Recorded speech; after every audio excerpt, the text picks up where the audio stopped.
Hello and welcome back everyone. Today in this video I am going to show you how to do this endless pendulum simulation. You can also later on add various materials and add your own touch in this project. The idea is to make this simulation and make it flawless so it repeats. So let's get started with the simulation process.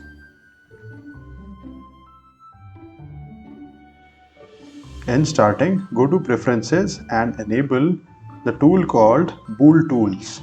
We will be using this Bool tool for making our object into various small objects. Why I am doing this, I will tell you later on, but enable the Bool tools and duplicate this main cube, scale it up and resize it on x-axis.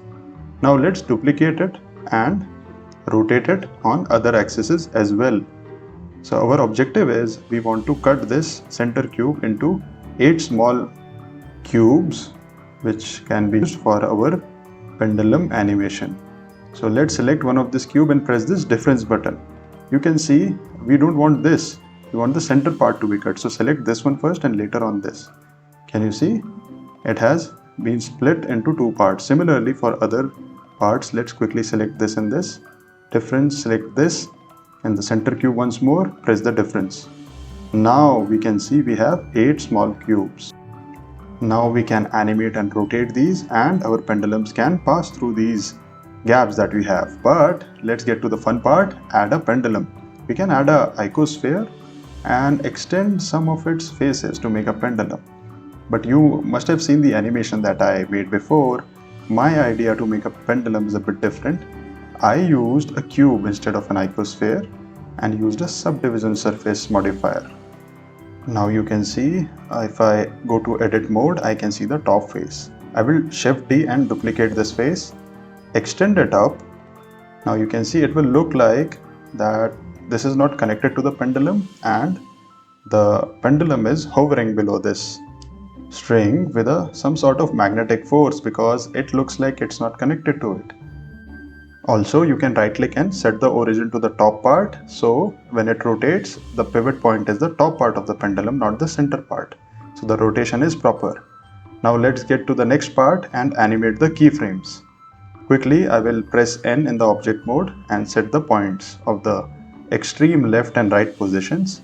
Also, to make sure that the animation is endless, make the first frame on first and the last frame should be 121. Which is 1 plus the total number of frames. And you can see I am adding 35 degrees and minus 35 degrees. So the pendulum is animating between the cubes, all the cubes. I am duplicating the pendulum and adding another direction for this other pendulum to oscillate. So first pendulum was oscillating in X direction, like X, the rotation was set for X. For this one, the rotation will be set for Y. From minus 35 to plus 35, and the frame points are adjusted accordingly. You can see here all the points are fixed. If I press the and add the animation frames and set the keyframes, the animation goes on flawlessly. Also, you can press T and change the interpolation later on to Bezier. Now we can also rotate this cube by 90 degrees and set the position of animation points in the similar manner.